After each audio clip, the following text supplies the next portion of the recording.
Hello Leute, guten Tag oder guten Morgen।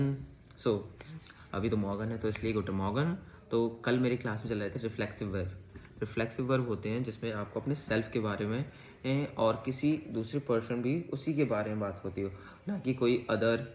जैसे कि आपका एग्जांपल है इश वाशे मिश, तो मैं अपने आप को ही वॉश कर रहा हूँ, मतलब जिस सेंस में। अगर इसमें आ जाएगा इश वाशे द स्किन्ड, तो वो अलग हो जाए, तो उसमें अलग ऑब्जेक्ट आ गया, इसलिए। जैसे एक और एग्जाम्पल है, जैसे इश sitze mich auf dem Bett, auf das Bett, sorry, इस sitze mich auf dem Bett, तो मैं भी बेड में बैठा हूँ, इसमें मेरी ही बात हो, इसमें कोई तीसरा पर्सन नहीं है, तो इसको बोलते हैं रिफ्लेक्सिव वर्ब। अब आपको यहाँ दिखाते हैं बुक में कितने सारे एग्जाम्पल होते हैं, ठीक है। तो गाइस अगर आप यहाँ देख रहे हैं ये है रिफ्लेक्सिव वर्ब का। देखो इश एनर मिश, एनर मतलब होता है रिमेंबर, तो भाई इंसान खुद को ही रिमेंबर कर सकता है ना, खुद की याद उसने क्या सोचा, तो इसलिए आया मिश।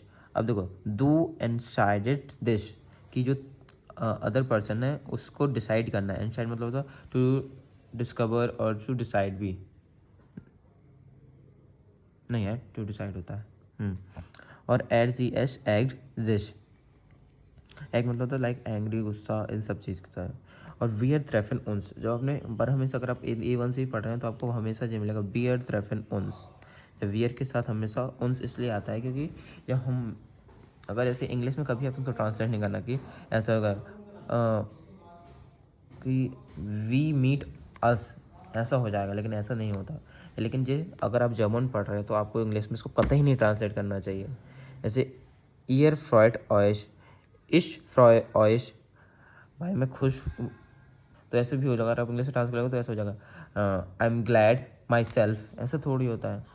लेकिन जर्मन में ऐसा नहीं बोलते, जो आपका इसका ट्रांसलेशन नहीं होता है। जैसे जी उंटरहाल्टन जिश, अब उसने उंटरहाल्टन मतलब होता है गॉसिप टाइप का, लाइक अ टी ऐसी थिंग, कि आपको किसी और गप्पे वप्पे करने हैं, तब उसके लिए आप लगाते हो उंटरहाल्टन। तो वही इंसान खुद से थोड़ी गप्पे लड़ाता है, तो इस तरह से जब वर्ब कम नहीं करता तो आपको इसको जर्मन में इसके साथ आपके फिक्स्ड वर्ब्स होते हैं, इसके साथ आपको जे लगाना पड़ता है। और इसका अदर ऑप्शन होता है कि अगर आपको जे यूज़ नहीं करना है कि रिफ्लेक्सिव वर्ब, तो इसके साथ आप यूज़ कर सकते हो। अल्टरनेट होता है, अगर आपको रिफ्लेक्सिव वर्ब यूज़ नहीं करनी तो आप कर सकते हो पर्सनल प्रोनोमेन विद इम आकुजाटिव जिजिंद ग्लाइस। रिफ्लेक्सिव प्रोनोनम रिफ्लेक्सिस प्रोनोमेन उंद पर्सनल प्रोनोमेन इम आकुजाटिव जिंद ग्लाइस। जैसे दू फ्रॉस्ट देश इश जेहे देश, तो जो हो गया आपका आकुजाटिव, जो हो गया आपका रिफ्लेक्सिव प्रोनोमेन। उधर